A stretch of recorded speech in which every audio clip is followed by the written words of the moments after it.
Rhyolite here. You'd say it's smooth. It's better for making tools than this would have been. The first people that came to this area at least 12,000 years ago, Paleo-Indians lived in an environment that was much different than that of today. The weather was cooler and large animals such as mastodons, mammoths, ground sloths, giant bison roamed the forest and grasslands.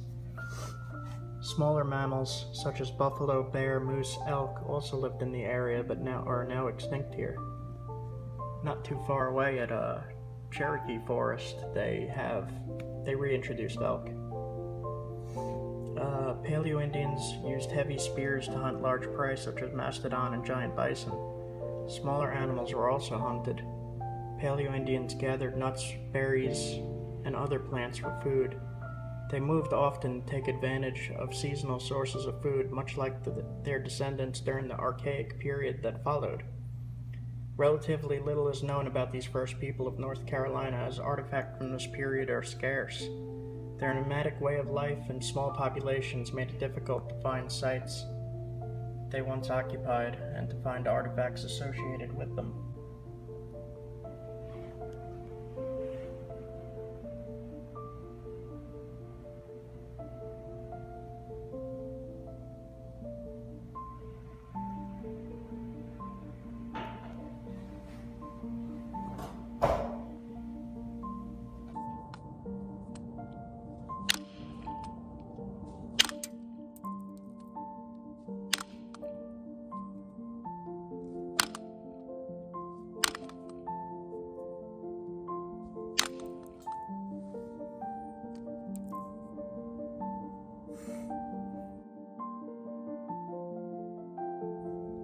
I think I hear a raccoon. It's about midnight.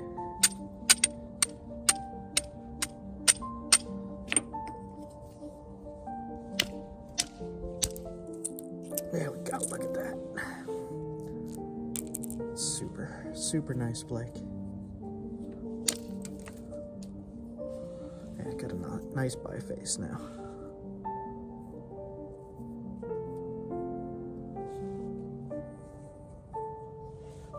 The indirect is actually a touch too loud. It is midnight, so echoing throughout everything. Whew, it's cold. Alright, so I'm gonna try to hit that base like that. I hit right here.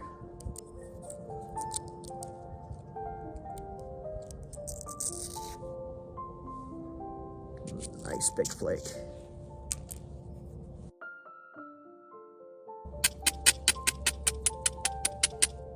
See how much dust comes off of that? You don't want to breathe that in.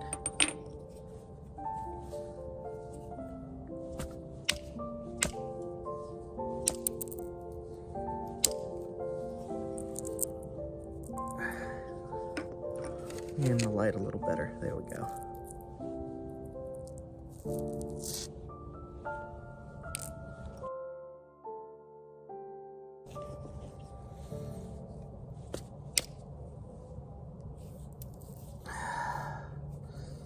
Get rid of the thick spots as best you can. I would love to have bigger supply of this stuff, but kind of tough to come by.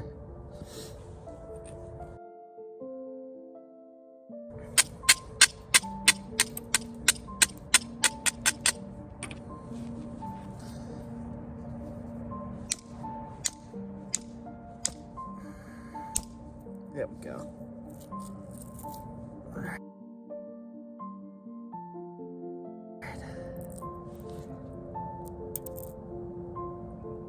You could hear the raccoon. He's coming. He's coming for me. Alright. A nice Pretty nice biface here.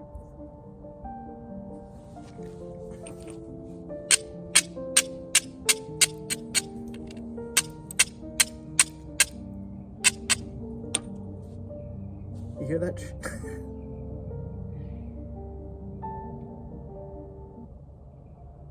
The raccoons. Raccoons are fighting. Spot here.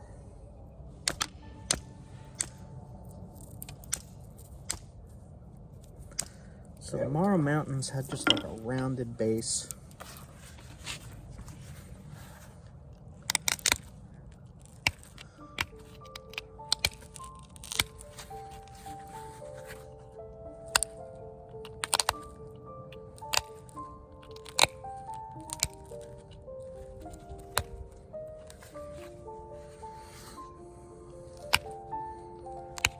And I'm actually gonna link in a video of where I saw Morrow Mountain artifacts points.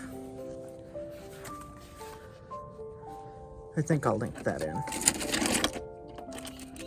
It's looking pretty good. The base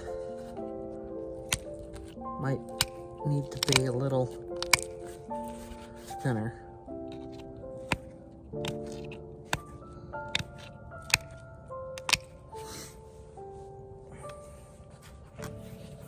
It's raccoon night here. All right.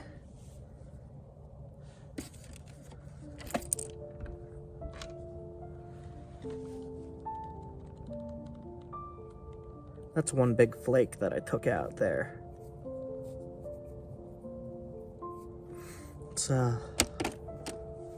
Let's try to put some flakes over top of that.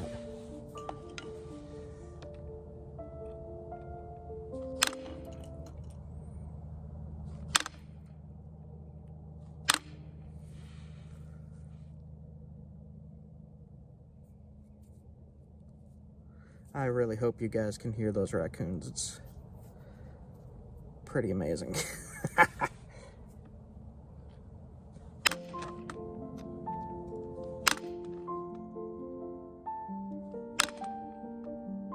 Man, this stuff's really doing a number on my issue stick.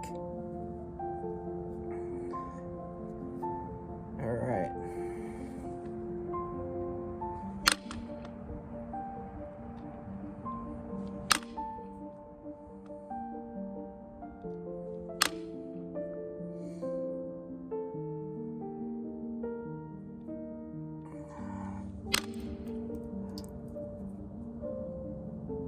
Okay.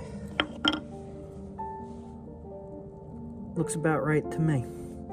I think this might have to come in a little bit. It might be too thick. I don't know. I'm gonna have to look, but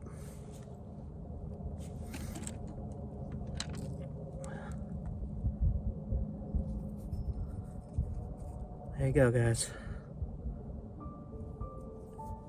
I'll link in those artifacts if I can find them. Have a good night, guys. Let's see. So I tried regrinding the edges here to make them a little more dull, so they don't cut through the sinew. I'm going to put it right back in now.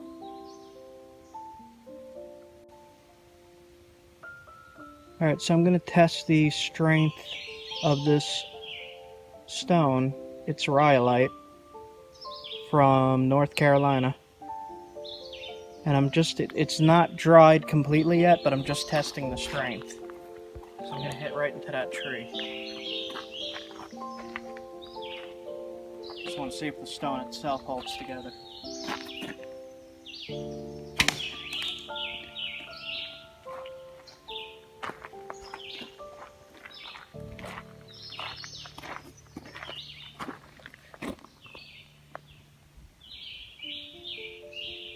Alright, see how it did. That's in there.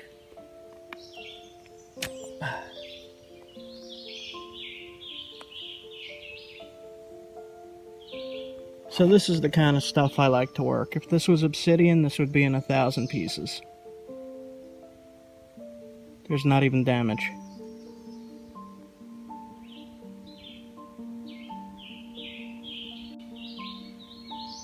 Alright, so what happened here was I didn't let it dry all the way.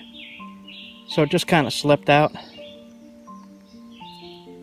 But if I'd let this dry all the way, it would have stayed in. It didn't damage the arrow at all. And I've fired this twice now into a tree. But it's still perfect.